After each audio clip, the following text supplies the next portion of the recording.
Sangjun Park had a problem that would make most people laugh if they knew about it. Here was a man who controlled one of the most powerful Korean networks on the West Coast, someone very wealthy and influential. And yet, for 8 months straight, he had been completely unable to speak to the woman sitting by the window at Meridian Cafe in Atherton, California. Victoria Hayes had no idea she was being watched. Every Tuesday and Thursday morning, she arrived at exactly 7:30, ordered her vanilla latte, and settled into her favorite spot by the large windows. She would pull out her leather notebook and sketch architectural designs, occasionally pausing to tuck her hair behind her left ear or smile at the barista who sometimes got her order wrong but tried his best. Sangjun knew all of this because he had made it his business to know. He arrived at the cafe 15 minutes before her, always taking the corner booth that gave him a clear view of her table while remaining relatively inconspicuous. He pretended to work on his tablet, reviewing reports from his various business operations, but his attention constantly drifted to Victoria. She was beautiful in a way that made his chest hurt. A fair-skinned black woman with natural elegance in every movement, she carried herself with quiet confidence that drew his eye every single time. Today she wore a cream-colored blouse and navy pants, her hair pulled back in a low bun that showed off the graceful line of her neck. A small gold cross necklace caught the morning light as she leaned over her sketches. Sangjun gripped his coffee cup tighter, the ceramic warm against his palms. Just walk over there. Just introduce yourself. Just say literally anything. But he couldn't, because what could someone like him possibly offer someone like her? The Park Syndicate had been his family's legacy for 3 generations. His grandfather had started it after immigrating from Korea, creating a network that handled high-stakes gambling operations, enforced agreements between parties who couldn't use legal systems, and managed territorial arrangements between different organizations throughout California. They had strict codes. No drugs, no human trafficking, no civilian involvement. But it was still a life lived in shadows, built on power and control, and the willingness to do things that kept most people awake at night. Sangjun had been groomed for leadership since birth. At 32, he ran the American operations with an iron fist wrapped in silk. Men twice his age bowed when he entered a room. Rival organizations knew better than to cross the Park Syndicate. He had built his reputation on being calculating, strategic, and absolutely unshakable. Except when it came to Victoria Hayes. His phone buzzed with a text from his younger cousin Minho, who handled operations in Palo Alto. "Hi, Young, just ask her out already. This is getting pathetic." Sangjun had made the mistake of confiding in Minho about his cafe visits 3 months ago. He had regretted it ever since. He typed back, "Focus on the shipment coming into Oakland tonight." Minho's response was immediate. "Already handled. Unlike your love life, Geo talked to her." Sangjun silenced his phone and looked back at Victoria. She was frowning at her notebook now, erasing something with quick, frustrated strokes. He found himself wanting to know what was bothering her, wanting to fix whatever problem was causing that small wrinkle between her eyebrows. This was insane. He had negotiated truces between warring organizations. He had stared down federal investigators without breaking a sweat. He had restructured his entire operation to maximize efficiency while minimizing risk. But the thought of walking across a cafe and speaking to a woman made his palms sweat like he was 15 years old again. What would he even say? "Hello, I've been watching you for 8 months and memorized your coffee order." That sounded like something that would get him arrested, and rightfully so. Victoria stood up, gathering her things. Panic shot through Sangjun's chest. She was leaving. In approximately 45 seconds, she would walk past his booth like she did every time, completely unaware of his existence, and he would sit here like a coward once again. He set down his coffee cup, his heart pounding harder than it had during his last confrontation with the Chinese syndicate representatives. This was it. He was going to stand up. He was going to introduce himself. He was going to... Victoria walked past his table, the subtle scent of her perfume reaching him for one brief, torturous moment. Sangjun sat frozen in his seat, watching her leave through the cafe door. "Pathetic," he muttered to himself in Korean. The elderly barista, a man named George who had been working at Meridian Cafe for 20 years, came over to refill his coffee. You know, son, in all my years here, I've never seen someone work so hard at not talking to someone. Sang-jun looked up sharply. You noticed? Everyone's noticed except her, and that's only because she's clearly got her own stuff going on. George topped off the coffee with a knowing smile. Whatever you're afraid of, it can't be worse than spending the rest of your life wondering what if. After George walked away, Sang-jun sat alone in the booth, staring at the empty chair where Victoria had been sitting. The barista was right. He had faced down actual threats to his life with more courage than he was showing now. This woman had somehow become his weakness, his vulnerability, and she didn't even know his name. His phone buzzed again. This time it was a reminder about his afternoon meeting with representatives from a Seattle-based organization looking to establish better relations with the park syndicate. Business. Always business. The life he knew, the world where he was confident and in control. But as Sang-jun left the cafe and climbed into his Mercedes, he couldn't stop thinking about brown eyes and a smile that she gave freely to strangers but never to him, because he had never given her the chance. 8 months. He had wasted 8 months being afraid. Min-ho was waiting at the syndicate's private office in Santa Clara, a nondescript building that housed their legitimate business operations and provided cover for everything else. He took one look at Sang-jun's face and sighed. You didn't talk to her. No. Hyung, this is getting ridiculous. You're Sang-jun Park. You literally made Vincent Chang apologize for disrespecting our territory last month, and that guy apologizes to no one. But you can't say hello to a woman in a coffee shop. It's different. How? Sang-jun struggled to put it into words. Everything I touch in this world, I control or destroy. She's light. She designs community centers and libraries. She helps people. And I. You help people too.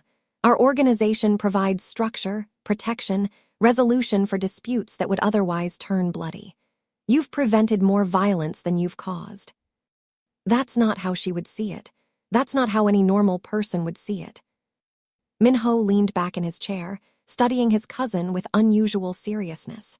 You're in love with her. I don't even know her. You've been watching her for 8 months.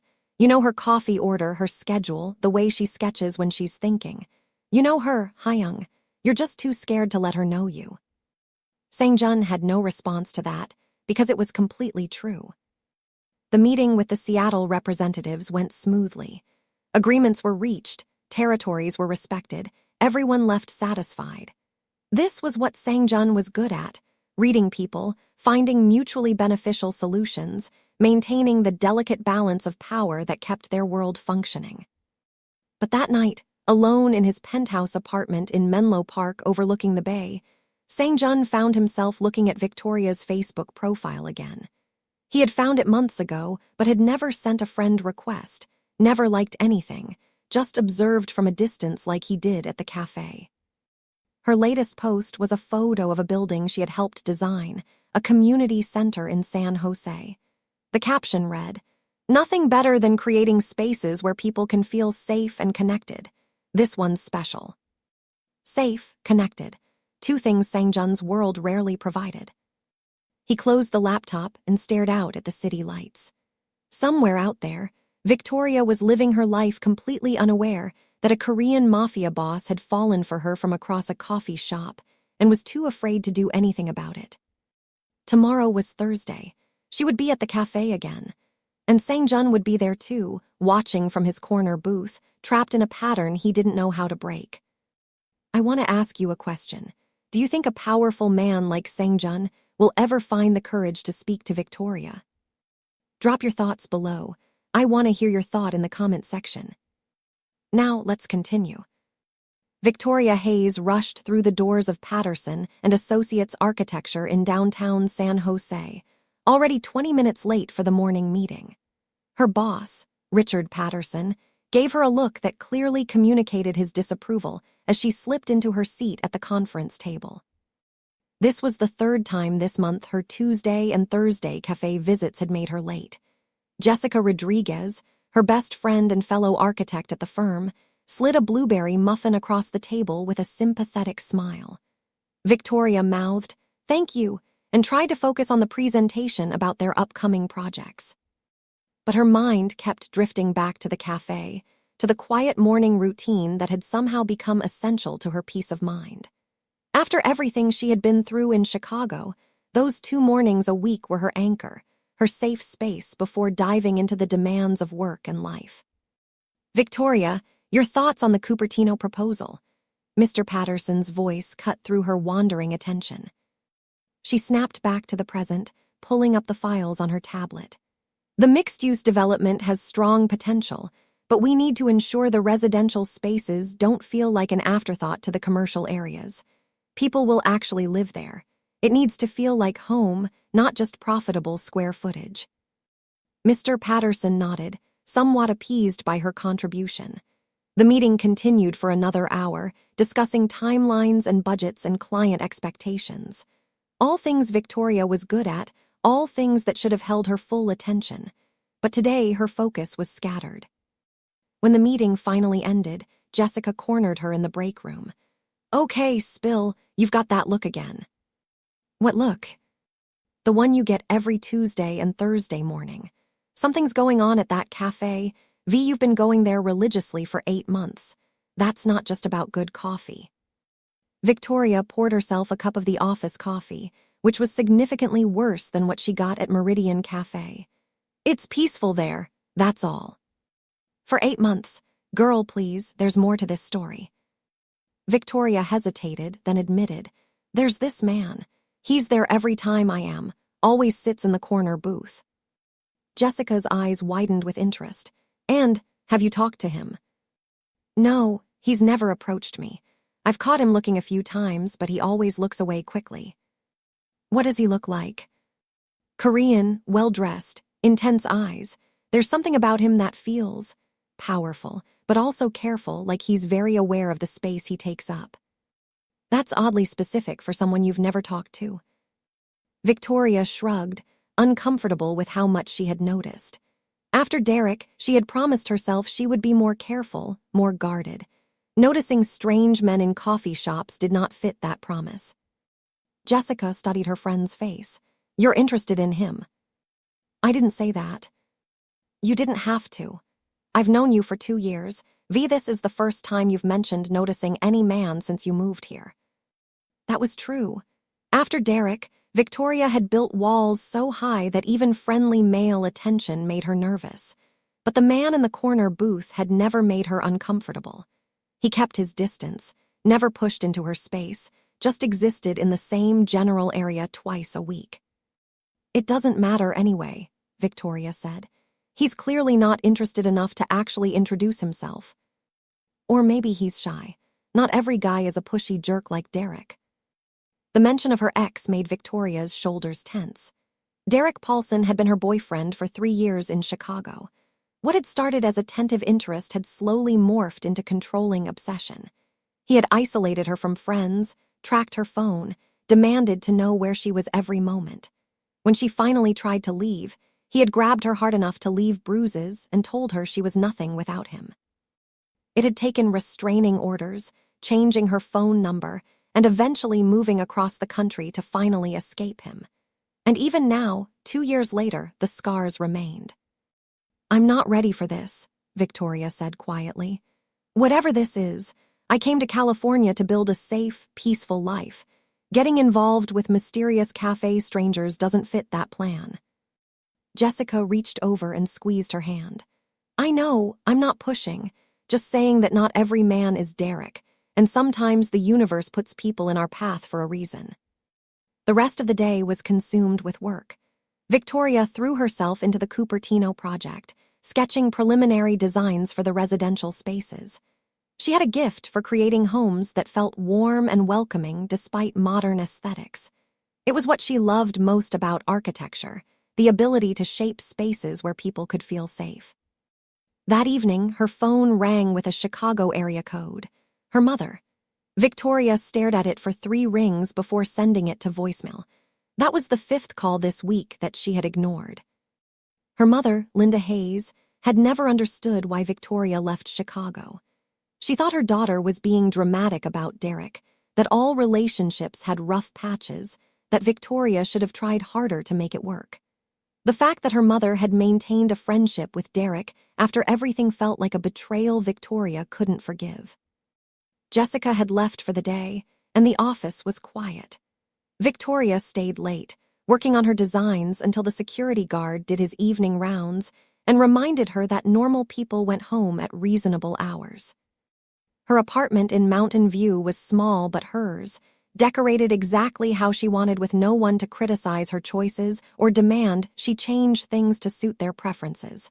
This was freedom. This was safety. This was the life she had fought to build. But as Victoria heated up leftover pasta and settled on her couch with her laptop, she found herself thinking about the man from the cafe again, wondering what his story was, why he was always alone, why he looked at her with such intensity but never said a word. She opened Facebook, curious, then closed it again. Looking him up would be weird. She didn't even know his name, and besides, she had promised herself no complications. Her phone buzzed with a text from her mother. "Victoria, please call me back. We need to talk about Derek. He's been asking about you." Ice flooded Victoria's veins. Derek was asking about her. After 2 years of silence enforced by restraining orders and distance, why would he suddenly be asking about her? She blocked her mother's number, her hands shaking. This was exactly why she didn't need complications in her life. The past was still too close, still too threatening. She needed to focus on work, on building her career, on maintaining the peace she had worked so hard to achieve. The man from the cafe, with his intense eyes and careful distance, would have to remain a mystery. Victoria couldn't afford to be curious about him or anyone else right now. But as she tried to fall asleep that night, she kept thinking about the way he had looked at her that morning, like she was something precious he was afraid to disturb. And despite all her promises to herself, despite all her very reasonable fears, a small part of her wished he would find the courage to say hello. 3 weeks passed in the same pattern. Sangjun and Victoria continued their ritual of existing in the same space without speaking, an elaborate dance of awareness and avoidance that neither seemed able to break. Minho had given up teasing and moved to outright intervention attempts, showing up at the cafe one Thursday morning to accidentally introduce himself to Victoria. Sangjun had shut that down with a single look that reminded his cousin exactly who was in charge. The park syndicate operations continued smoothly. A territorial dispute in Sacramento was resolved through negotiation. A high-stakes poker game in their Palo Alto establishment generated significant revenue. Federal agents sniffed around their import business but found nothing actionable. Everything was under control. Except Sangjun's complete inability to speak to the woman he thought about constantly. It was a Thursday morning in late October, the weather starting to cool down enough that Victoria had arrived at the cafe wearing a burgundy sweater that made Sangjun's heart do complicated things in his chest. She ordered her vanilla latte, smiled at George the barista, and settled into her usual spot.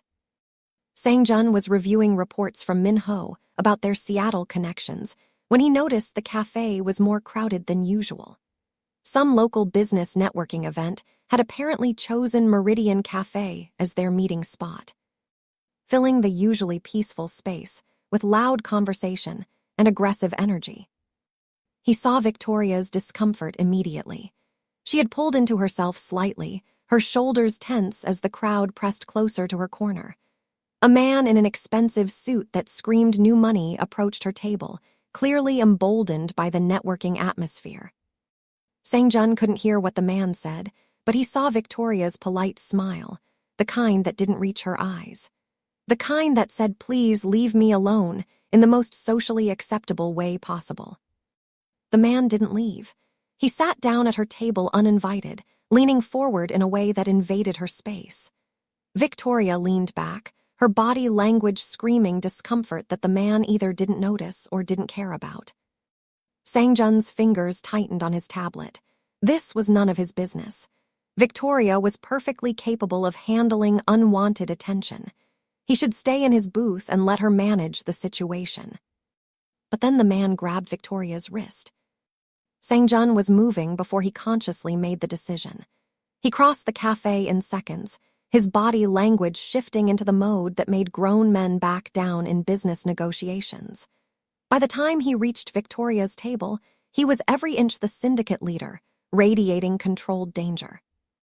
"The lady is clearly not interested," Sang-jun said quietly, his voice carrying an edge that made the man's face drain of color. The man started to protest, but Sang-jun caught his wrist in an iron grip, applying just enough pressure to make his point without causing a scene. "I suggest you return to your networking event and remember that no means no." The man released Victoria immediately and practically ran back to his group, not looking back. Sang-jun turned to Victoria, and for the first time in 8 months, their eyes met properly at close range. She was even more beautiful up close, her brown eyes wide with surprise, her lips slightly parted.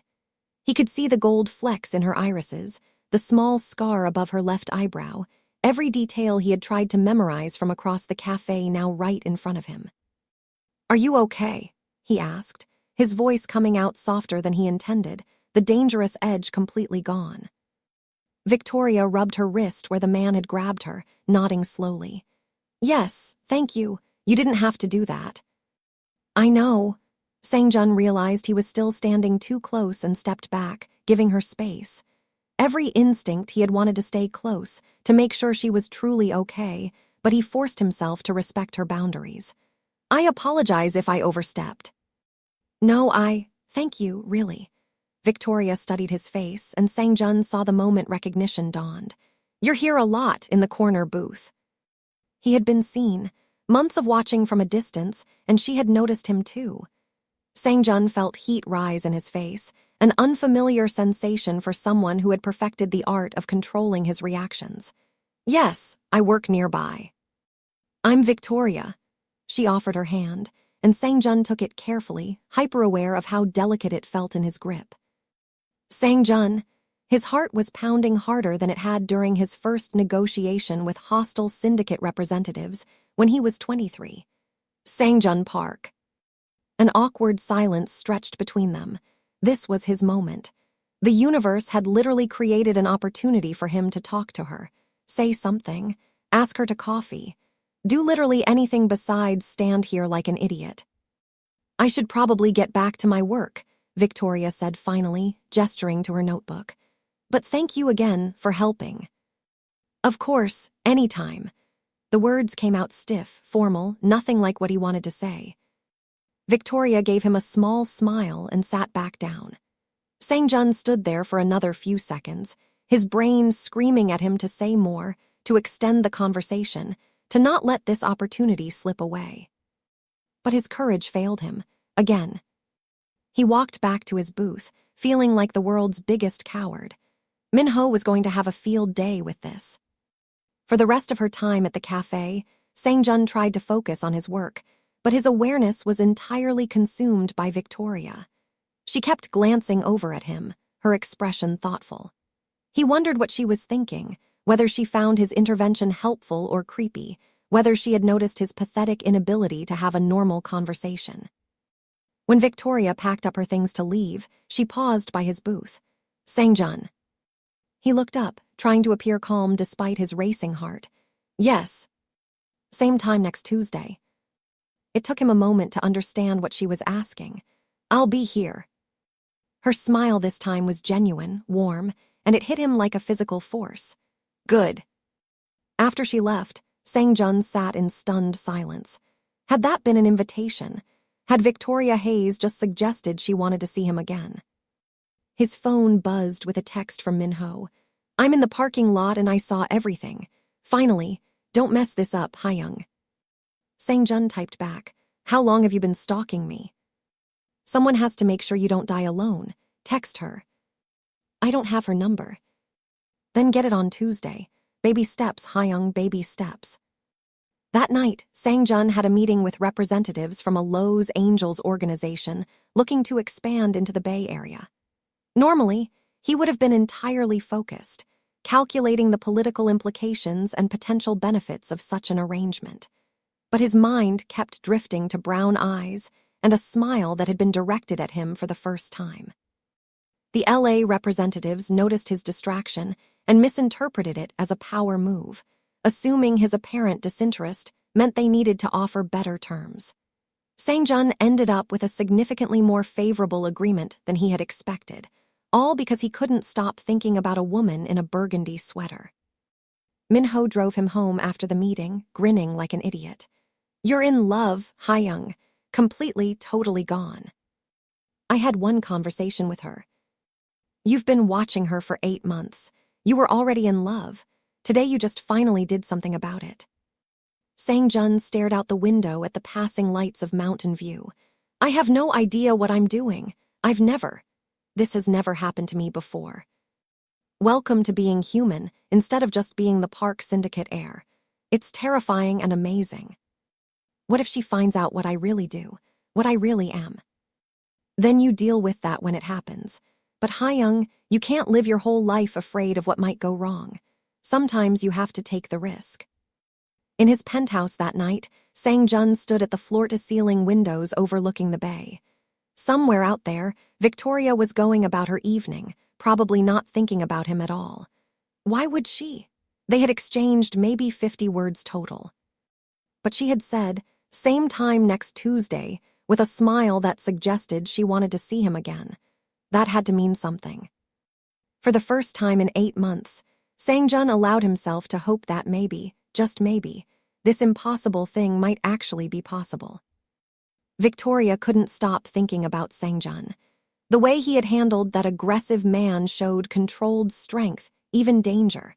But the way he had spoken to her afterward, looked at her, had been almost gentle. There was a contradiction there that fascinated her. Jessica noticed immediately when Victoria mentioned him at lunch the next day. "Wait, corner booth guy finally talked to you. What's his deal?" "I don't know exactly. He said he works nearby." Victoria hesitated, poking at her salad. "There was something about him, Jess, like he wanted to say more but couldn't find the words. Or he's married and feels guilty about being attracted to you." "He's not wearing a ring." "You checked," Jessica grinned. "Girl, you're more interested than you're admitting." "I asked him if he'd be there next Tuesday. I don't know what came over me. After Derek, I swore off men, especially mysterious ones." Jessica's expression sobered. "Mysterious doesn't always mean dangerous, V, but I get why you're cautious.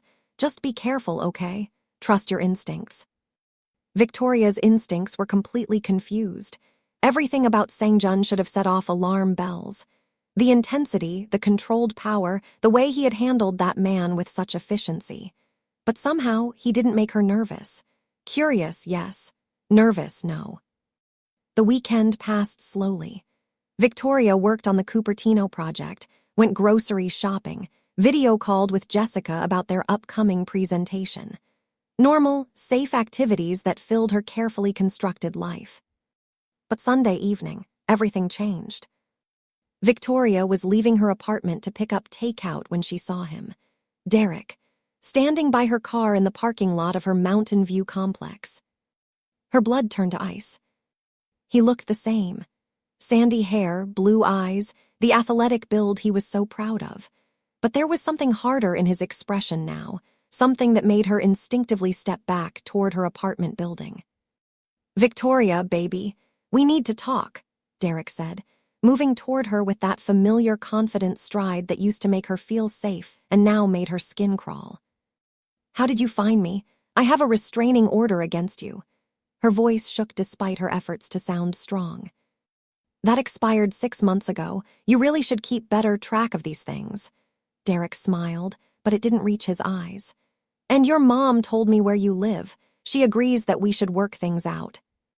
Betrayal hit Victoria like a physical blow. Her own mother had given Derek her address, after everything she knew about what he had put her through. "Stay away from me, Derek. I'm not kidding." She pulled out her phone, but Derek moved faster, grabbing her wrist exactly where that man at the cafe had grabbed her days ago. "Don't be dramatic. I flew all the way from Chicago because I love you, because we belong together. 2 years, Victoria. Don't you think you've punished me long enough?" "Punished you? You put your hands on me. You controlled every aspect of my life. You made me afraid in my own home." Victoria tried to pull away, but his grip tightened. "I was protecting you. You're so naive about how dangerous the world is, about how men really are. I was keeping you safe, and you twisted it into something ugly." The twisted logic was exactly the same as it had been 2 years ago. Derek genuinely believed his controlling, abusive behavior had been loving protection. No amount of conversation would change that delusion. "Let go of me right now, or I'm screaming for help and calling the police." "And tell them what? That your boyfriend came to visit you, that we're having a conversation." "Ex-boyfriend. We're done, Derek. We've been done for 2 years. Accept it and move on." Derek's expression hardened, the familiar shift from fake charm to real anger that used to terrify her. "I've given you time and space. I've been patient. But I'm done waiting, Victoria. You're coming back to Chicago with me, and we're going to fix this relationship." "I'm not going anywhere with you."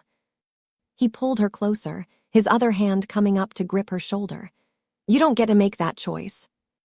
Victoria opened her mouth to scream, but a voice cut through the parking lot before she could. "I suggest you remove your hands from her immediately." Both Victoria and Derek turned to see Sang-jun walking toward them.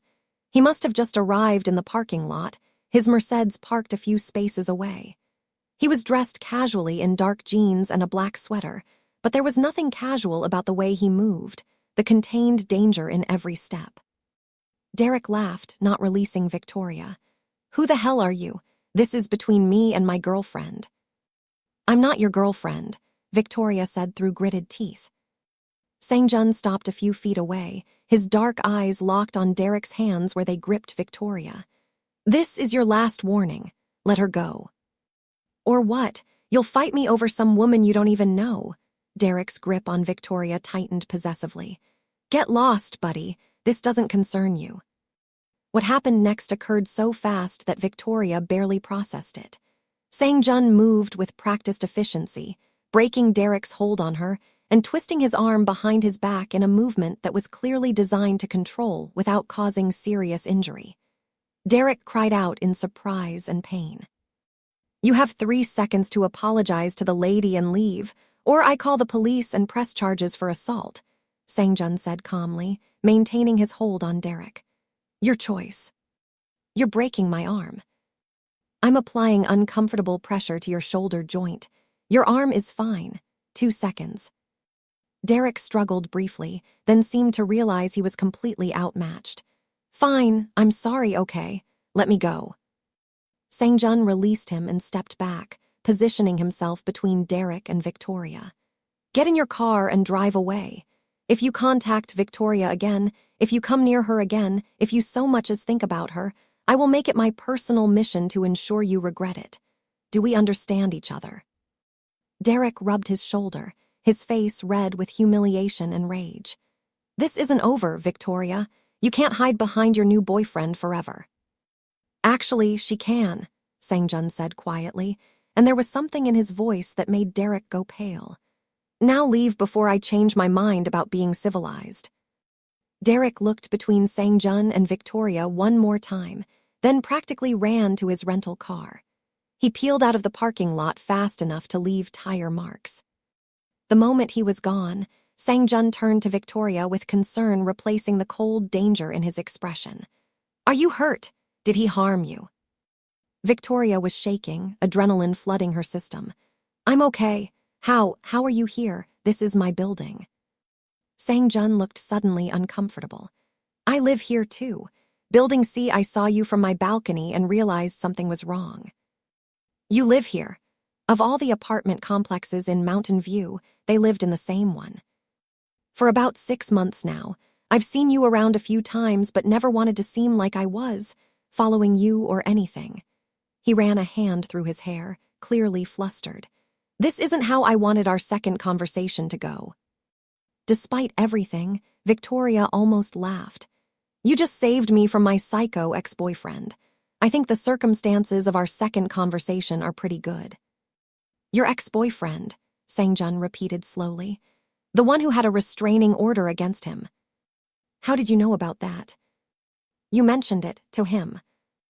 Victoria's legs suddenly felt weak. The shock was catching up with her. Sang-jun noticed immediately and gently guided her to a nearby bench. Sit down before you fall down. Head between your knees if you feel faint. They sat in silence for a few minutes while Victoria's breathing returned to normal. Sang-jun stayed close but didn't touch her, giving her space to recover. He flew from Chicago, Victoria said finally. My mother gave him my address. I can't believe she would do that after everything. Family can be complicated. There was a weight to how Sang-jun said it that suggested personal experience. Thank you for intervening. Again, this is becoming a pattern. I don't mind the pattern if it means you're safe. Victoria looked at him properly. In the fading evening light, his features were sharp and handsome, but it was his eyes that caught her. There was genuine concern there and something else, something that looked almost like longing. Why do you watch me at the cafe? The question came out before she could stop it. Sang-jun went very still. You noticed that? For months now, you're always there when I am.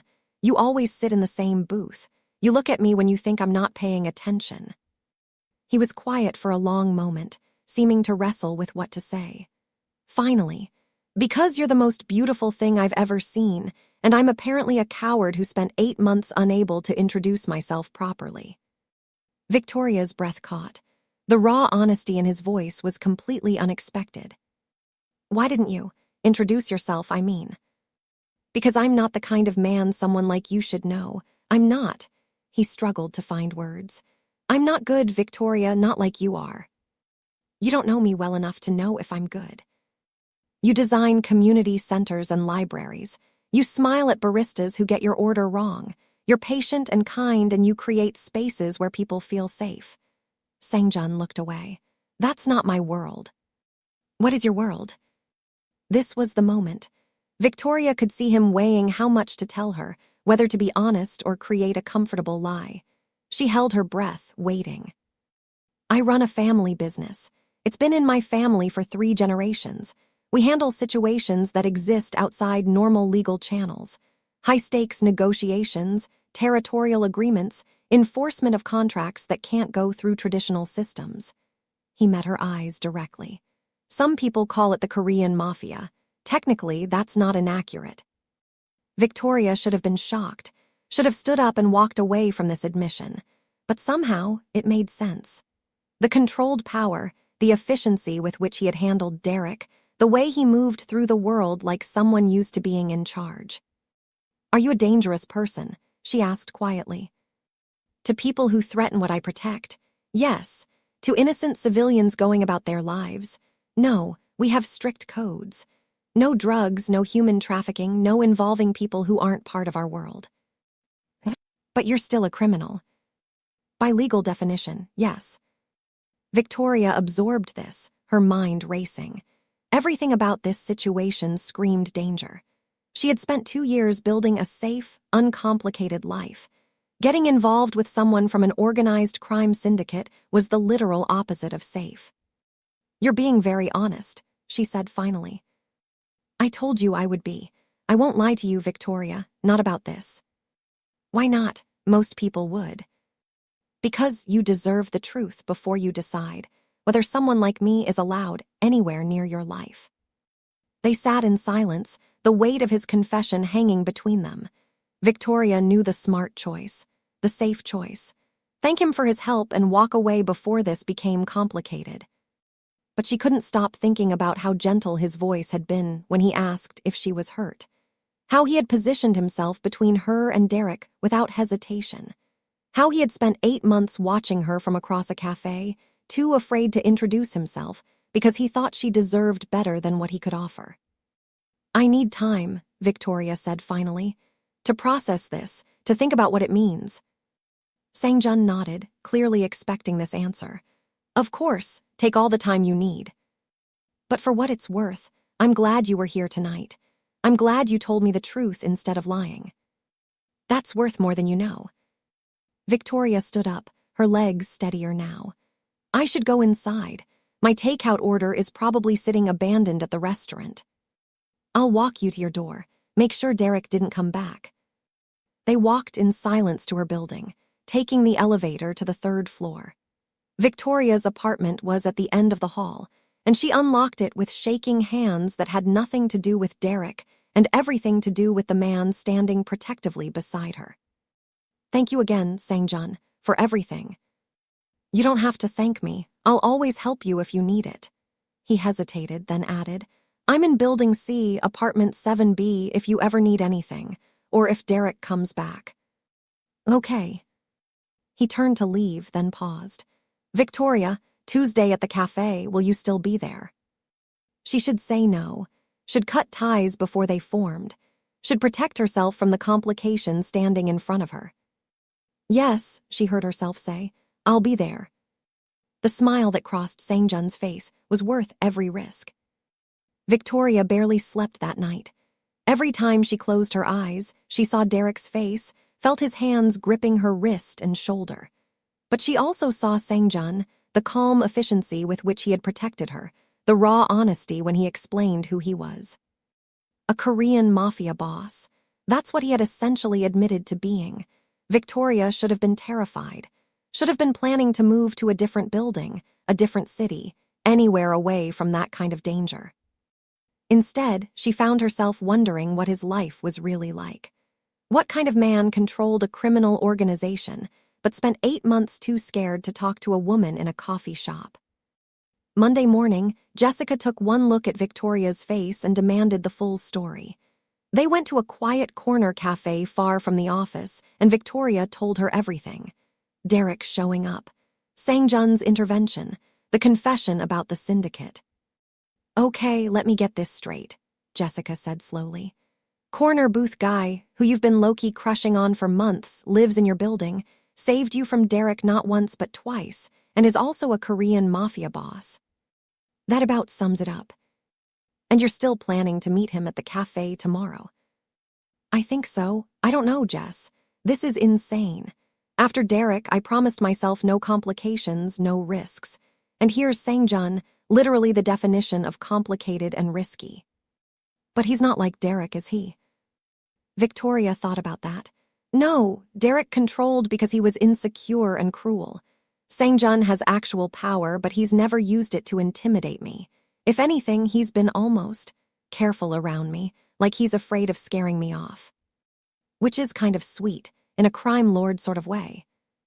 This isn't funny. I'm not laughing, I'm concerned. But V, I've watched you rebuild your entire life from nothing. You're not the scared woman who left Chicago 2 years ago. You're strong enough to make this decision for yourself. Jessica reached across the table and squeezed her hand. Just promise me you'll be smart about it. Trust your instincts. Victoria's instincts were at war with each other. Logic said run. Her heart said stay and see where this goes. That evening, her phone rang with a Chicago number she didn't recognize. Against her better judgment, she answered. Victoria, it's your mother. Victoria almost hung up immediately. You gave Derek my address. He loves you, honey. He deserves a second chance. Everyone makes mistakes. He was abusive, Mom. He controlled me, isolated me from my friends, and put his hands on me. Those aren't mistakes. That's a pattern of abuse. You're being overdramatic. Derek is a good man from a good family.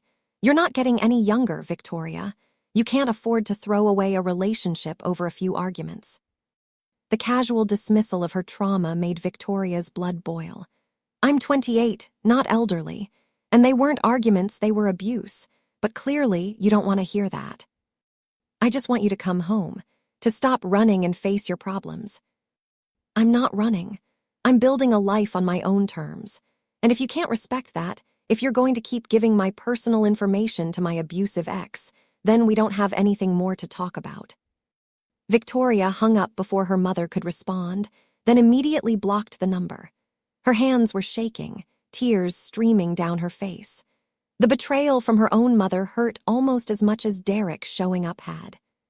She curled up on her couch, letting herself cry for the family that didn't understand her, for the safety she had thought she'd built that felt suddenly fragile. Her phone buzzed with a text from an unknown number. The message read, "This is Sang-jun. Min-ho got your number from the cafe's customer database. Don't ask. I wanted to check if you're okay after last night. You don't have to respond. Just wanted you to know I'm thinking about you." Victoria stared at the message. She should be angry that he somehow got her number without asking. But instead, she felt comforted knowing someone was concerned about her well-being. She typed back, "I'm okay, just dealing with family drama. Thank you for checking." His response came quickly. "Family can be the hardest thing we face. If you need anything, even just to talk, I'm here." They texted back and forth for the next hour. Nothing deep, just small talk about their days, favorite foods, movies they'd seen recently. It was surprisingly normal, talking to a self-proclaimed criminal about whether pineapple belonged on pizza. Victoria said yes. Sang-jun was horrified. When Victoria finally said goodnight and put down her phone, she realized she was smiling for the first time since Derek had shown up. Sang-jun had that effect on her, making the world feel lighter somehow. Tuesday morning arrived with California sunshine and Victoria's nerves at an all-time high. She changed her outfit 3 times before settling on jeans and a soft pink sweater, just normal cafe clothes. This wasn't a date. They were just 2 people who happened to go to the same coffee shop. Who was she kidding? This was absolutely a date, or at least date adjacent. Sang-jun was already at his usual booth when Victoria arrived, but this time he stood up when he saw her. "Hi." "Hi." Victoria suddenly felt shy, which was ridiculous given everything they had already been through. "Do you want to sit together, or would you prefer your usual spot?" "Together would be nice." They sat across from each other in the booth, and George brought over Victoria's vanilla latte without her having to order. He gave Sang-jun a subtle thumbs up that made the normally composed crime lord actually blush. "So," Victoria said, wrapping her hands around her warm cup, "is your name really Sang-jun Park, or is that like a crime name?" He actually laughed, the sound warm and genuine. "It's really my name. My grandfather was Park Jinwoo.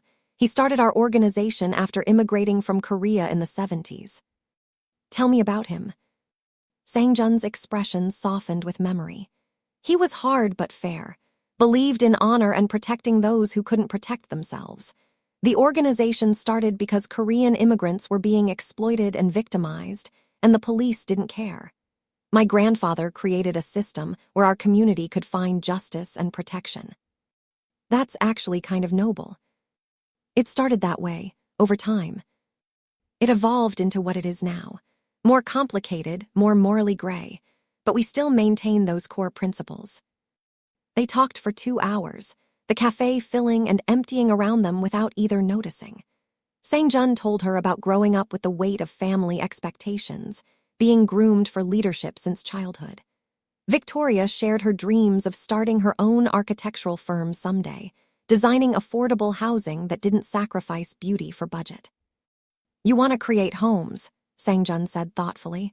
"Safe spaces for people who need them." "After Derek, I understand how important that is. How much it matters to have a place where you feel protected and free." "He won't bother you again. I made sure of it." Victoria hesitated, then asked, "What does made sure of it mean exactly?" "I had people find out where he was staying. They visited him with documentation of every illegal thing he's done in the past 5 years, things that would destroy his career and possibly lead to criminal charges. Tax fraud, insider trading, misuse of client funds.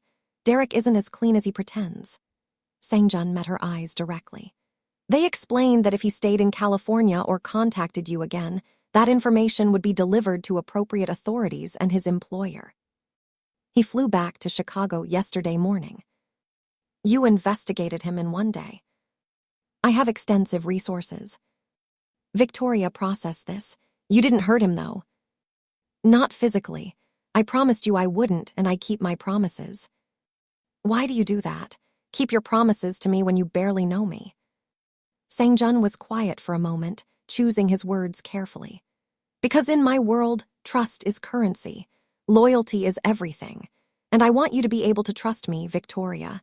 Even if nothing else comes of this, even if you decide you want nothing to do with me after today, I want you to know that when I give you my word, I mean it.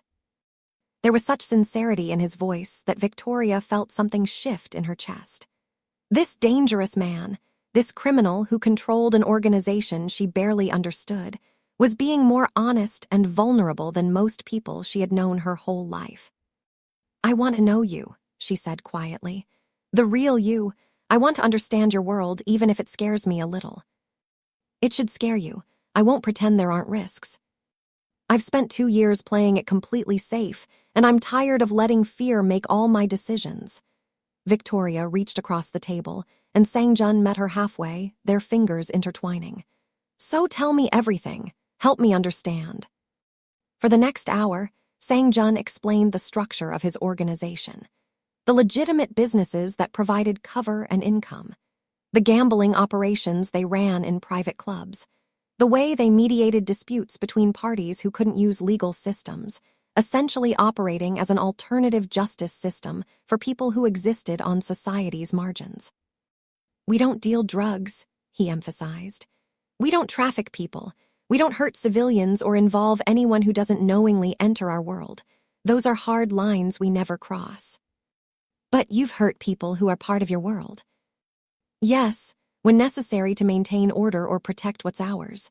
I won't lie to you about that. Victoria absorbed this, trying to reconcile the gentle man holding her hand with someone capable of violence. Are you in danger? From rival organizations or police? There are always risks. I'm careful, and I have good people around me. My cousin Minho handles a lot of day-to-day operations now. I'm trying to transition some responsibilities, maybe step back a little. Because of me. Because I'm tired, Sang-jun admitted. I've been doing this since I was 23. Almost 10 years of looking over my shoulder, managing territories, making impossible decisions. Meeting you made me realize there might be a different kind of life possible. What kind of life? One where I wake up next to someone I love, where I build something instead of just maintaining power, where I'm Sang-jun Park the person, not just the Park Syndicate heir. He squeezed her hand gently. But that's a lot to put on someone I just officially met. I'm getting ahead of myself. You're not, Victoria said. Because I've been thinking about you for months too, wondering who you were, why you watched me, whether you'd ever say hello. And now that you have, I don't want to walk away from this, whatever this is. Sang-jun's expression transformed, hope and joy replacing the careful control he usually maintained. Really? Really, but we take it slow. And you have to keep being honest with me, even when it's uncomfortable. I can do that. They left the cafe together, walking slowly through Atherton's tree-lined streets. Sang-jun told her about his penthouse in Menlo Park, the art collection his mother had started before she died when he was 15. Victoria shared memories of growing up in Chicago, her father who had passed away when she was 12, the architectural landmarks she had loved. At Victoria's car, Sang-jun hesitated. Can I see you again, officially like a date? This wasn't a date. This was coffee between two people getting to know each other. I want to take you to dinner. Do this properly. Victoria smiled. I'd like that. Friday night. I know an amazing Korean restaurant in Palo Alto. It's a date. Sang-jun looked like he wanted to kiss her, but held back, respecting the boundaries they had discussed. Instead, he brought her hand to his lips, pressing a gentle kiss to her knuckles that sent electricity through Victoria's entire body. Until Friday then. Victoria drove back to the office feeling like she was floating. Jessica took one look at her face and grinned. So it went well. I think I'm dating a Korean Mafia boss. Girl, you really don't do anything halfway, do you? No, Victoria thought. She really didn't. And for the first time in years, that felt like exactly the right choice.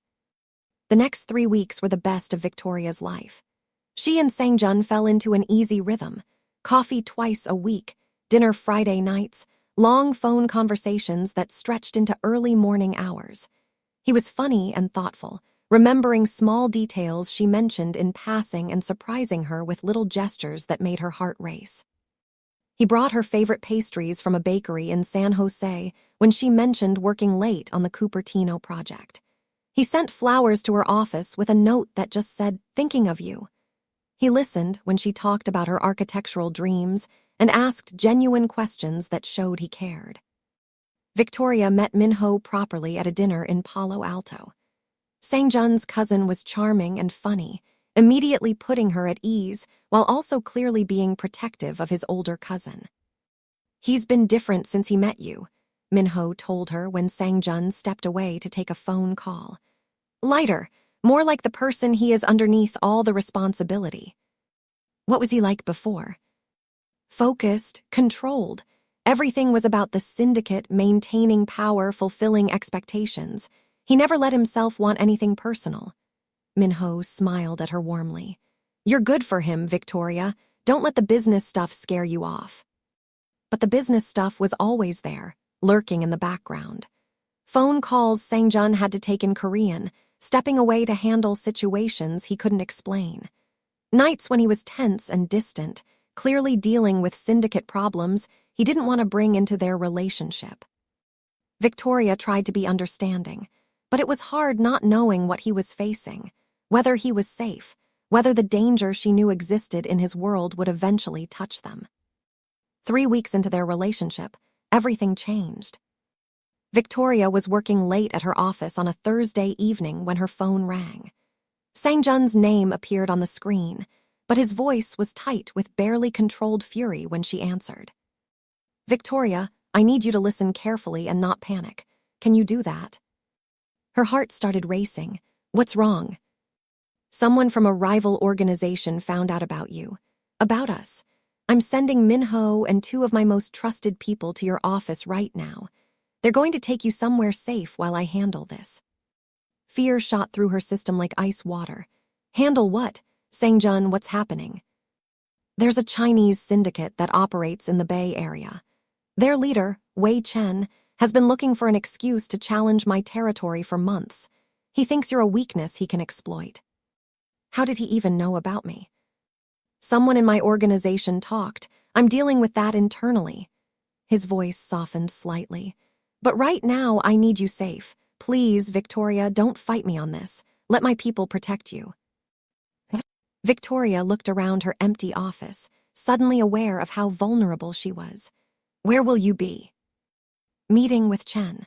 Making it very clear that you are completely off limits and that any move against you will be considered an act of war." The clinical way he said "act of war" made the reality of his world crash over her. This wasn't theoretical anymore. This was real danger, real threats, real consequences. "Is this because of me? Because we're together?" "This is because Chen is ambitious and looking for any advantage. You're just the excuse he's using.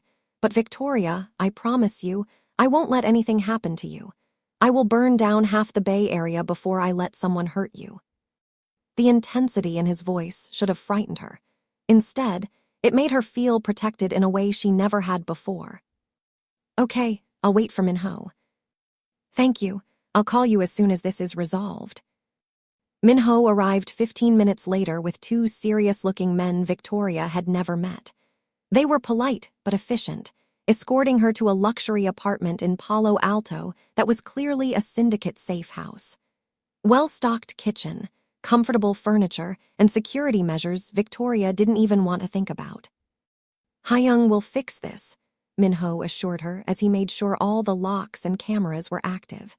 "He's never lost a negotiation, and he's definitely not going to lose one when you're what's at stake." "What if Chen doesn't want to negotiate? What if he wants a fight?" "Then he'll get one, but not the kind he's expecting." Minho's usually friendly expression turned cold. "The Park Syndicate has alliances with most of the major organizations on the West Coast. If Chen moves against you, he moves against all of us. He's not that stupid."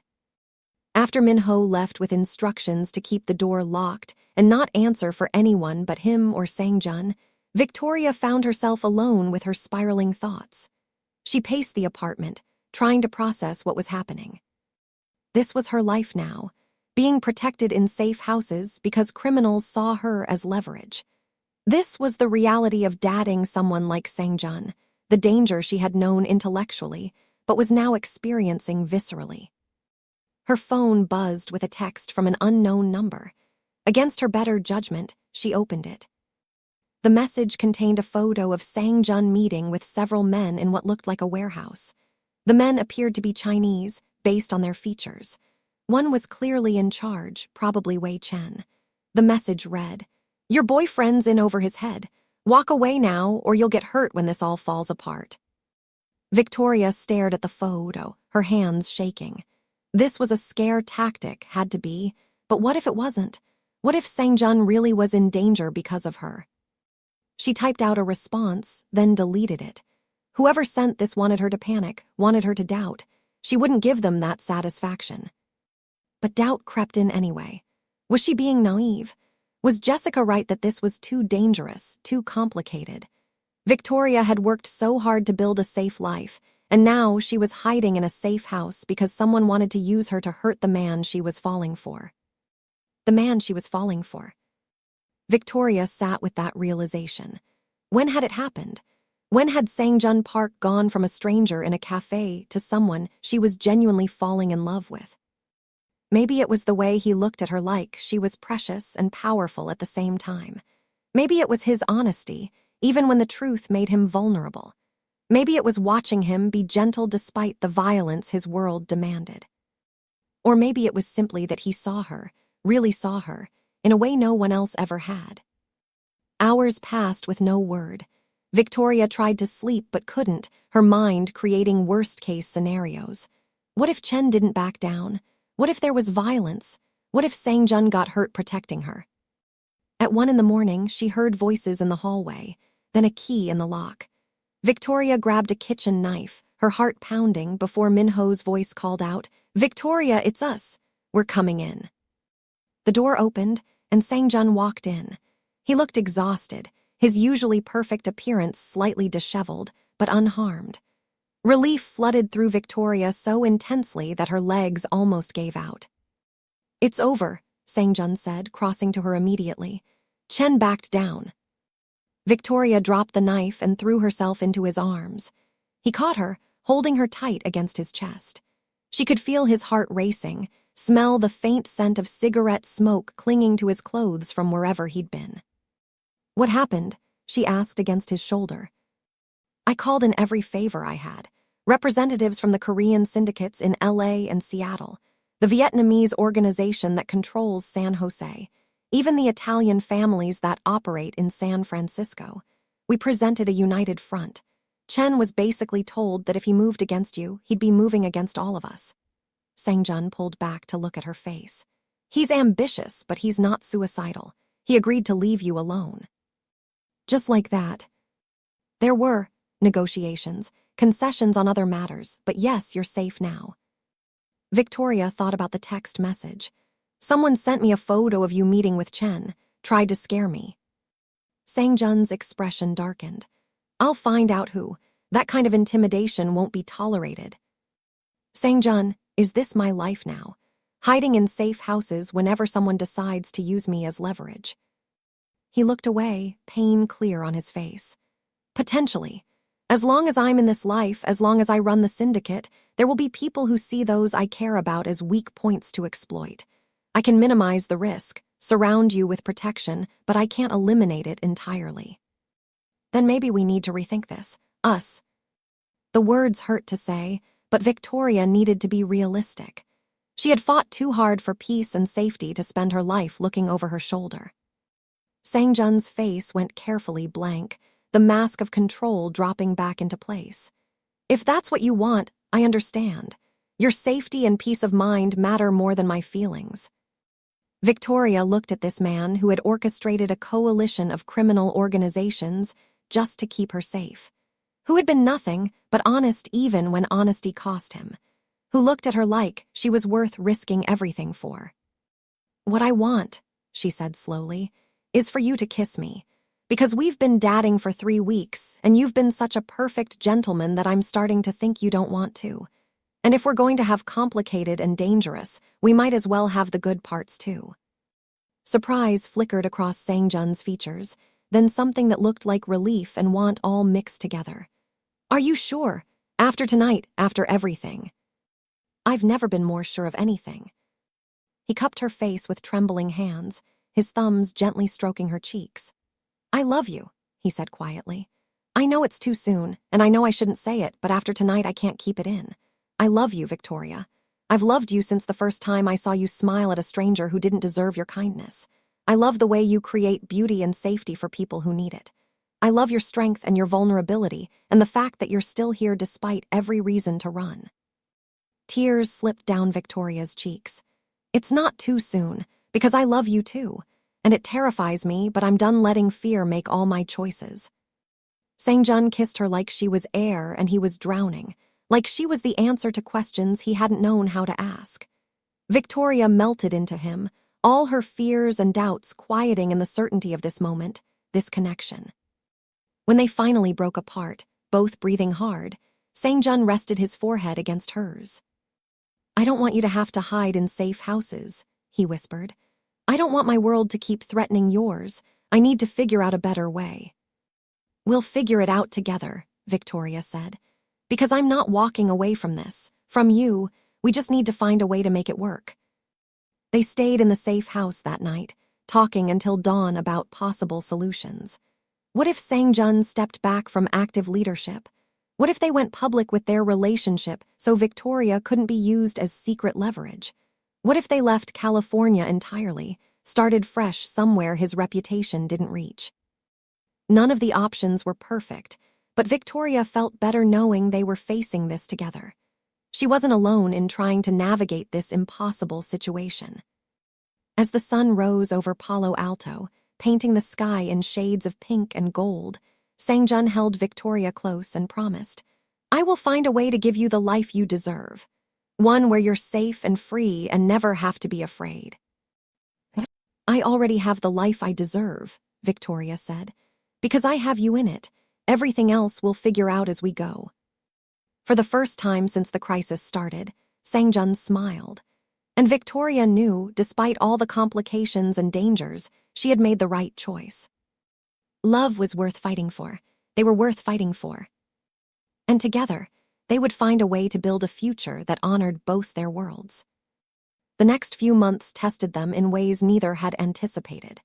After the incident with Wei Chen, Sang-jun increased security around Victoria without being obvious about it. She learned to spot his people maintaining discreet distance when she went about her daily life in San Jose and Mountain View. It should have felt suffocating, but somehow knowing they were there made Victoria feel safer rather than trapped. Sang-jun never used the protection as a way to control her movements or choices, only to ensure she was safe as she lived her life normally. Her Cupertino development project moved into the design implementation phase. Victoria threw herself into the work, creating residential spaces that balanced modern aesthetics with homey warmth. Mr. Patterson praised her vision publicly in a firm meeting, and Jessica squeezed her hand under the table in celebration. Sang-jun showed up to her final client presentation with a bouquet of white roses, sitting in the back of the room with obvious pride as she walked the investors through her designs. Afterward, he took her to an expensive restaurant in Los Gatos to celebrate. You were incredible, he told her over dinner. The way you explained the design philosophy, how you made them see the humanity in the architecture. You're going to change how people think about affordable housing. Victoria felt her cheeks warm. Derek had always minimized her accomplishments, suggesting her career was a hobby she'd give up eventually. Having someone celebrate her successes without trying to diminish them felt revolutionary. But the reality of Sang-jun's life kept intruding in ways both small and large. Meetings he couldn't tell her about. Phone calls in Korean he had to take at odd hours, sometimes leaving her apartment in the middle of the night. Nights when he was tense and distant, clearly dealing with syndicate business he couldn't or wouldn't share. Victoria tried to be understanding, but the secrets created distance between them. She found herself wondering what he was really doing, whether he was safe, whether the promises he'd made about no violence were promises he could actually keep. Meanwhile, pressure was building from both their families. Victoria's mother kept calling from different numbers, bypassing the blocks Victoria had put in place. The messages were always the same. "Come home, stop this nonsense," Derek was asking about her again. Jessica finally suggested Victoria change her number entirely, cutting off that avenue of contact. It felt extreme, but Victoria was exhausted from the constant emotional manipulation. Sangjun faced his own family pressure. His father called from Seoul multiple times a week, demanding he return for the Lunar New Year and finalize marriage arrangements with the daughter of a powerful Korean family. The alliance would strengthen their position in Asia significantly. "I keep telling him no," Sangjun explained over dinner at his Menlo Park penthouse one Friday evening. "I told him I'm involved with someone, that I'm not interested in an arranged marriage." "What does he say?" "That I'm being foolish and selfish. That personal feelings don't matter when it comes to the syndicate's future. That I have responsibilities to the family that come before my own happiness." Sangjun took her hand across the table. "He's threatening to remove me as head of American operations if I don't comply." Victoria's chest tightened. Would he really do that? "Yes, my father built his life on duty and tradition. The idea that I'd choose love over strategic advantage is incomprehensible to him." "What happens if he removes you?" "Minho would probably take over, which would actually be fine. He's capable and respected. But it would mean I lose the protection I can offer you. No resources, no network, no ability to ensure your safety if someone did decide to come after you." The irony wasn't lost on Victoria. "So leaving the syndicate would actually make me less safe?" "In the short term, yes. Until the transition of power was complete and everyone understood you weren't connected to me anymore. But that transition could take months or even years." The complexity made Victoria's head hurt. "This is impossible, isn't it? There's no version where we both get what we want." Sangjun pulled her into his arms, and Victoria buried her face in his chest, breathing in his familiar scent. "I refuse to believe that," he said. "There has to be a way." But as weeks turned into months, the solution remained elusive. Sangjun's father increased the pressure, having representatives from the prospective bride's family contact him directly. Victoria could see the strain it put on him, the weight of disappointing his father and potentially losing his position. Her own mother escalated as well, somehow getting Victoria's new number and leaving increasingly hostile messages. She accused Victoria of being selfish, of turning her back on family, of throwing her life away on some mysterious man she refused to introduce to them. In a moment of weakness after a particularly brutal voicemail, Victoria almost called Derek. Almost reached out to the familiar pain because at least she knew how to handle it, knew what to expect. The self-destructive impulse scared her enough that she called her therapist immediately and scheduled an emergency session. "You're dealing with a lot of pressure from multiple directions," Dr. Martinez said during their video call. "Your mother's manipulation, the strain of being with someone whose life involves real danger, the complexity of navigating a relationship that exists outside normal social frameworks. It's understandable that you're feeling overwhelmed." "I just want a normal relationship," Victoria said, tears streaming down her face. "Coffee in the mornings without looking over our shoulders, meeting each other's families without having to lie, a future that doesn't come with constant threats." "Is that possible with Sangjun?" "I don't know. Sometimes I think we're fighting for something that can't exist." After the therapy session, Victoria sat in her apartment staring at her phone. She needed to talk to Sangjun, needed to have the hard conversation they'd been avoiding about whether this relationship had a realistic future. But before she could call him, he showed up at her door. "I could feel that something was wrong," he said when she let him in. "What happened?" Victoria broke down, telling him about the pressure from her mother, her moment of almost calling Derek, her fears that they were fighting an impossible battle. Sangjun held her while she cried, stroking her hair and murmuring reassurances in Korean that she didn't understand, but found comforting anyway. "I have an idea," he said when her tears finally subsided. It's drastic, and it would mean giving up a lot, but I think it might be the answer. What kind of idea? What if I step down? Not immediately, but in a planned transition. I give Minho 6 months to a year to fully take over operations. Make sure all our territories are stable, our alliances are solid, our business interests are protected. Then I walk away completely. Victoria pulled back to look at him. Could you really do that? Leave the syndicate entirely? I've been thinking about it more and more.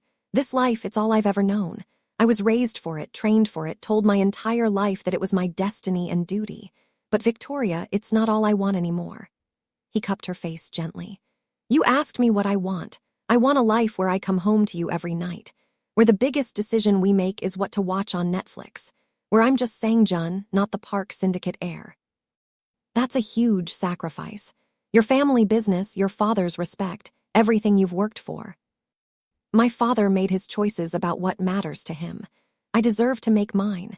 And what matters to me is you, building a future together, living a life that means something beyond power and control. Victoria's heart swelled. What would you do if you left? I have legitimate business degrees and experience. I'm good at negotiations, management, strategic planning. I've been thinking about consulting, helping businesses navigate complex situations, or maybe working with you on your affordable housing projects. I have capital to invest and skills that could be useful. You've really thought about this. I haven't been able to think about anything else. Sang-jun's voice was raw with honesty. Meeting you showed me a different kind of life was possible. I don't want to spend the next 30 years looking over my shoulder, making decisions based on power and fear. I want to build something with you, something real and lasting that doesn't come with blood and secrets. What about your father? What about the bride he wants you to marry? My father will be disappointed, but he'll have to accept it. And the marriage arrangement was never going to happen. I made that clear months ago. He took both her hands. Victoria, I'm choosing you. I'm choosing us. If that means walking away from the syndicate, if that means disappointing my family, if that means starting completely over, then that's what I'll do. Victoria looked at this man who had spent 8 months watching her from across a cafe because he thought she deserved better than what he could offer, who had protected her from threats she didn't even know existed, who was now willing to give up his entire life's purpose to build something new with her. I choose us too, she whispered, and I'll support you through this transition however I can. Sang-jun kissed her with such tenderness that Victoria felt like she might break apart from the emotion of it. Thank you, he murmured against her lips. Thank you for being brave enough to love me despite everything. Thank you for being brave enough to change your entire life for a chance at us. They spent that night planning. Sang-jun would tell Minho first, get his cousin on board with the transition plan. Then he'd start systematically transferring responsibilities, making sure every aspect of the operation had a clear successor. He estimated it would take about a year to do it properly, to ensure stability and minimize any power vacuum that could lead to violence. 1 year, Victoria said. We can do 1 year, and then we get our normal life. Our normal life, Sang-jun agreed. With no secrets, no threats, no looking over shoulders, just us building something beautiful together. As Victoria fell asleep in Sang-jun's arms that night, she felt peace for the first time in months. They had a plan, they had a future, and most importantly, they had each other. The road ahead wouldn't be easy. Sang-jun would face backlash from his father and possibly from others in the organization who saw his departure as weakness or betrayal. But they would face it together. And that made all the difference. The next year was the longest and most challenging of both their lives. Sang-jun began the careful process of stepping back from syndicate leadership, and the resistance was immediate. His father flew in from Seoul specifically to confront him, showing up unannounced at the Menlo Park penthouse. Victoria was there, and she got her first glimpse of Park Jin-woo, a stern man in his 70s with sharp eyes that held no warmth when they landed on her. The conversation happened entirely in Korean, but Victoria didn't need translation to understand the tone. Disappointment, anger, shame. Sang-jun held his ground, his voice calm but firm. When his father finally left, he didn't look back. "He disowned me," Sang-jun said quietly after the door closed. "Officially cut me off from the family line." Victoria held him while he processed the pain of that rejection, even though he had known it was coming. Min-ho proved to be their biggest ally. He supported the transition publicly and worked tirelessly to ensure it went smoothly. "Hyung deserves happiness," he told Victoria one afternoon when she thanked him for his support. "He's given 20 years to the syndicate. It's time he lived for himself." But not everyone was supportive. Several mid-level syndicate members questioned Sang-jun's decision, seeing it as abandonment. There were tense meetings where his authority was challenged, situations where Victoria worried violence might erupt. Sang-jun navigated it all with the same strategic skill he'd always possessed, making it clear that his departure was planned and non-negotiable, but also ensuring everyone understood their interests would be protected. Wei Chen tested the transition 3 months in, sending people to approach Victoria outside her office. Sang-jun's response was swift and decisive. He personally met with Chen and made it clear that even in transition, crossing certain lines would have severe consequences. Chen backed down. Victoria's own life was transforming too. The Cupertino project completed successfully, garnering attention from major architectural publications. She was offered a promotion at Patterson and Associates, but instead gave her notice. "I'm starting my own firm," she told Jessica over lunch in downtown San Jose. "Focused exclusively on affordable housing design. Sang-jun's going to be my business partner once he fully transitions out." Jessica squeezed her hand. "I'm so proud of you, V, and I have to admit, I was wrong about him. Any man willing to give up everything for you is worth keeping." 6 months into the transition, Sang-jun and Victoria moved in together, finding a beautiful house in Los Altos Hills with views of the bay. It felt like a statement, a claim on their shared future. They worked together on business plans for their new venture, combining Sang-jun's strategic and financial expertise with Victoria's architectural vision. The synergy between them was electric, both professionally and personally. But the process wasn't without setbacks. Federal investigators started sniffing around the syndicate again, and Sang-jun had to carefully distance himself while not appearing to betray his former organization. It was a delicate balance that kept him up many nights. Victoria's mother made one last attempt at contact, showing up at Victoria's office 8 months into the transition. Security called Victoria, asking if she wanted them to remove the woman. Victoria went down to talk to her mother face-to-face.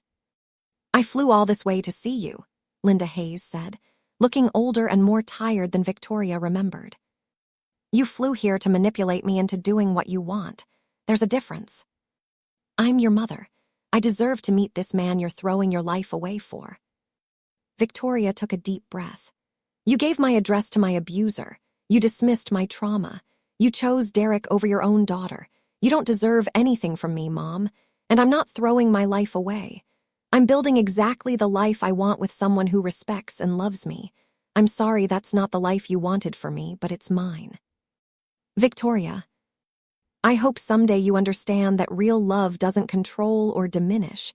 It builds up and sets free. But until then, I need you to stop contacting me. Stop showing up. Let me live my life." Victoria walked away from her mother for what she knew might be the last time.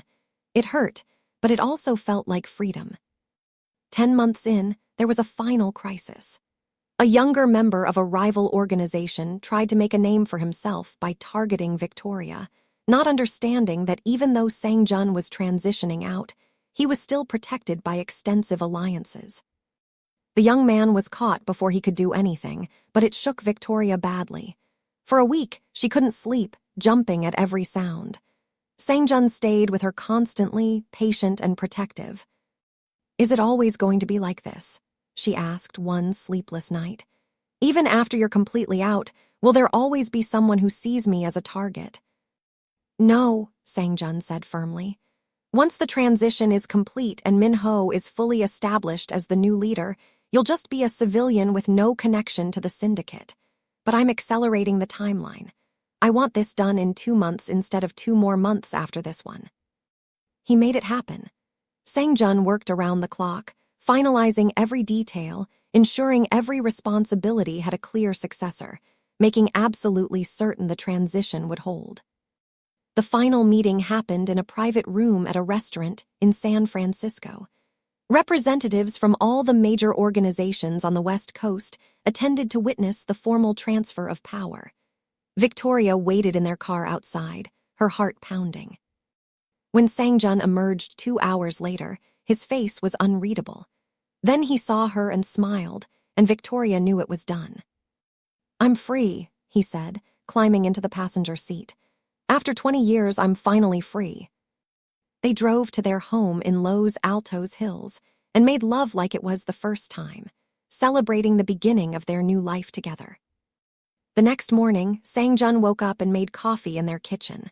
No urgent phone calls, no crisis to manage, no lives depending on his decisions, just a quiet morning with the woman he loved. Victoria found him on their balcony, looking out at the view. She wrapped her arms around him from behind. "How does it feel?" "Being just Sang-jun Park, regular citizen." "Strange, terrifying, absolutely perfect." He turned to face her. "I have something to ask you." He pulled out a small velvet box, and Victoria's hands flew to her mouth. "I've been carrying this around for 3 months, waiting for the right moment. But I realized this morning that there is no more perfect moment than this, the first day of our new life." He opened the box, revealing a stunning ring that was elegant and simple, exactly Victoria's taste. "Victoria Hayes, you changed everything for me. You showed me that there was a life beyond duty and power. You believed in me even when you probably shouldn't have. You stood by me through the hardest year of my life. Will you marry me?" "Yes," Victoria said through happy tears. "Absolutely, completely, yes." Sang-jun slipped the ring on her finger with shaking hands, then kissed her like she was air, and he had been holding his breath for a year. They were married 4 months later in a small ceremony in Saratoga, surrounded by the people who truly mattered. Jessica was maid of honor. Minho was best man. Victoria's mother wasn't there, but that was okay. Victoria had built her own family from the people who actually loved and supported her. Sang-jun's father sent a gift but no message. Minho said it was progress, a small crack in the wall of disappointment. Maybe someday the old man would come around, but even if he didn't, Sang-jun had made peace with his choice. Their housing development firm, Hayes and Park Development, launched with their first project in San Jose. Using Sang-jun's capital and business connections, the legitimate ones, and Victoria's architectural vision, they created beautiful, affordable housing that didn't sacrifice dignity for budget. The project was profiled in architectural magazines and local news. Victoria's vision of creating homes, real homes, for people who needed them was becoming reality. 6 months after their wedding, they attended a charity gala in San Francisco for affordable housing initiatives. As they danced together in the ballroom, Victoria looked up at her husband. "Do you ever miss it? The power, the influence, the intensity of your old life?" Sang-jun considered the question honestly. "Sometimes I miss the clarity of it. Everything was very black and white in that world. You knew who your allies were, who your enemies were, what the rules were. This is murkier, harder in some ways. But better. Infinitely better. Because I'm building something instead of just maintaining territory, creating instead of controlling, and I get to do it with you." He pulled her closer. "I've never been happier in my life, Victoria. Not once in all those years of power did I feel as satisfied as I do now, working on housing projects and coming home to you every night. Even when we argue about design choices." He laughed. "Especially then. You're passionate about your vision, and I love that about you, even when you're completely wrong about bathroom layouts." Victoria playfully smacked his shoulder, but she was smiling. They left the gala early, driving back to their home in the hills. The house was dark and quiet, their sanctuary from the world. In bed that night, wrapped in each other's arms, Sang-jun whispered, "Thank you." "For what?" "For being brave enough to love me when I was still figuring out how to love myself. For seeing who I could be beyond what I was. for giving me a reason to want more than what I'd always known. Victoria kissed him softly. You gave me those things too. You showed me that I could trust again, that I could open my heart after Derek broke it. You protected me while also setting me free. That's the greatest gift anyone's ever given me. We saved each other then. We did. As Victoria drifted off to sleep, safe and loved, and building the exact life she had always dreamed of, she thought about the journey that had brought them here. A chance encounter in a cafe. A man too scared to say hello. A woman too hurt to be open to love. And somehow, against all odds and logic, they had found each other and built something beautiful from the ruins of their old lives. In the morning, they would wake up and continue building their business, their future, their shared dreams. But tonight, they had everything they needed right here. Each other, trust, love, home. And that was more than enough. 2 years after Sang-jun officially left the syndicate, he and Victoria stood in front of their 10th completed housing development, this one in East Palo Alto. The mayor was there for the ribbon-cutting ceremony, along with the families who would be moving into the affordable units. Victoria watched a single mother walk through one of the apartments, her young daughter running from room to room with pure joy. The woman had tears in her eyes as she took in the space. Beautiful hardwood floors, large windows letting in natural light, a kitchen designed for actually cooking meals, bedrooms that felt like safe havens. This is really ours, the woman asked Victoria, her voice shaking.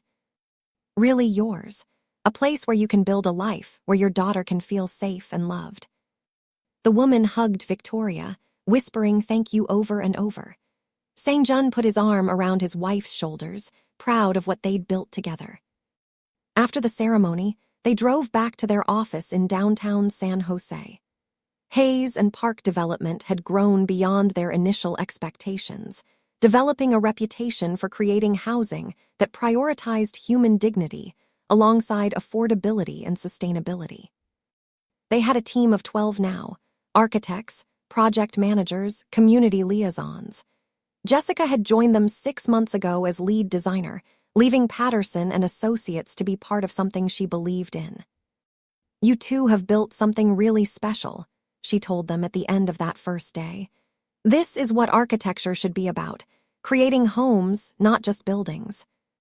Min-ho stopped by their office that evening, as he often did when he was in the area. He had proven to be an excellent leader of the Park Syndicate, maintaining the organization's power while also slowly shifting some operations toward more legitimate business interests.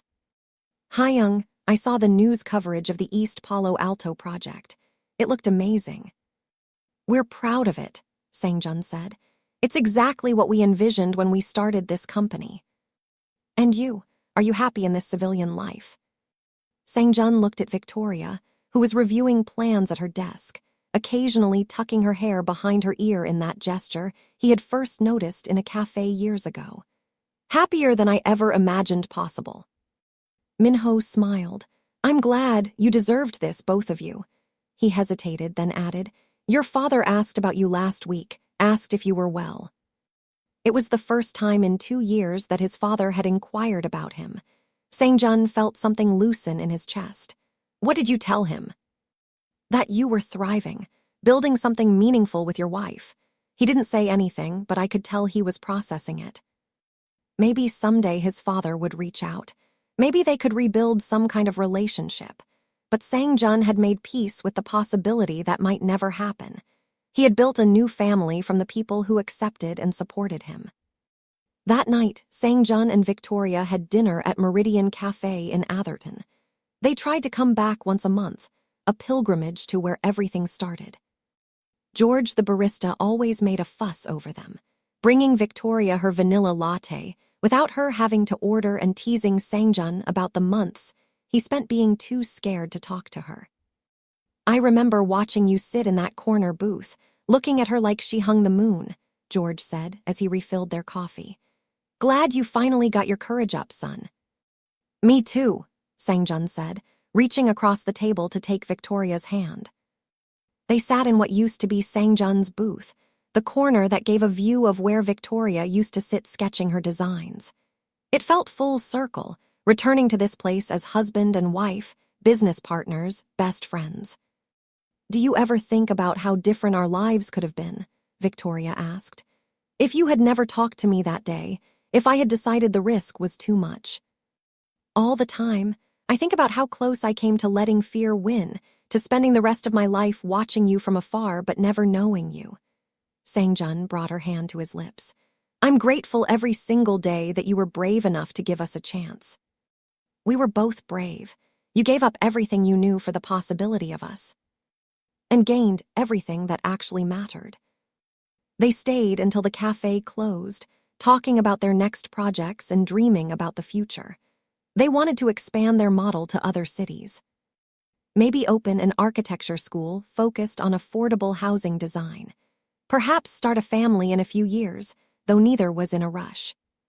The possibilities felt endless now, in a way they never had before. As they walked to their car, Victoria's phone buzzed with an email. She checked it and gasped. "What is it?" Sangjun asked. "The National Association of Architects wants to feature our work in their annual showcase. They're calling our approach revolutionary." She looked up at him with shining eyes. "Sangjun, this could change everything. We could influence how affordable housing is designed nationwide." He pulled her into his arms, spinning her around in the parking lot like they were teenagers. "You're going to change the world, Victoria Hayes Park." "We are, together." They drove home to their house in Los Altos Hills, the city lights spreading below them like stars. Inside, their home was filled with evidence of their shared life. Victoria's architectural models on the dining table, Sangjun's Korean cooking ingredients in the kitchen, photographs from their travels on the walls, books in both English and Korean on the shelves. It was exactly the kind of home Victoria had always dreamed of creating. Safe, warm, full of love. In their bedroom, as they got ready for sleep, Sangjun watched Victoria brush her hair and thought about all the Tuesday and Thursday mornings he had watched her from across a cafe, too afraid to approach. All the time he had wasted being scared when he could have been knowing her, loving her, building this life with her. "What are you thinking about?" Victoria asked, catching his gaze in the mirror. "How I spent 8 months being too afraid to say hello to the woman I loved." "Loved past tense, should I be worried?" She was teasing, but Sangjun pulled her close. "Love present tense. Love so much that sometimes I can't believe this is real, that you chose me despite everything, that we actually made this work." Victoria turned in his arms, looping hers around his neck. "We made it work because we were both willing to fight for it, because we were honest even when it was hard, because we chose each other every single day, even when choosing each other meant giving up other things. I would make the same choice every time, 1,000 times over." "Me too." They made love slowly, tenderly, with the comfort of two people who knew each other's bodies and hearts intimately. Afterward, wrapped together in the darkness, they talked about their dreams for the future until sleep claimed them both. Sangjun Park had spent most of his life being powerful and feared, making decisions that affected hundreds of people, controlling territories and operations with strategic precision. But lying there with Victoria sleeping peacefully in his arms, he realized this was true power, being trusted with someone's heart and choosing to protect it every single day. Victoria Hayes had spent years rebuilding herself from the ruins of an abusive relationship, learning to trust again, finding the courage to be vulnerable. But waking up next to Sangjun every morning, safe and loved and free to be fully herself, she knew all the risk had been worth it. They had both been scared, both faced impossible obstacles, both given up things that mattered. But they had found each other, built something beautiful together, created not just houses but a real home, not just a business but a mission, not just a relationship but a partnership that made them both better. And every morning, when Sangjun made coffee and Victoria sketched new designs, when they argued playfully over project details and celebrated each completed development, when they fell asleep tangled together in their bed, they knew they had found something rare and precious. They had found each other, against all odds, despite all complications, through all the fear and doubt and danger. And that was everything. The Korean Mafia boss, who had been too scared to confess his love to the lady he watched from afar, had found his courage. The architect, who had been too hurt to be open to love, had found her healing. Together, they had built a life that honored both their pasts and their futures. A life filled with purpose, passion, and the quiet joy of two people who had found their home in each other. And they lived it fully, gratefully, beautifully, every single day.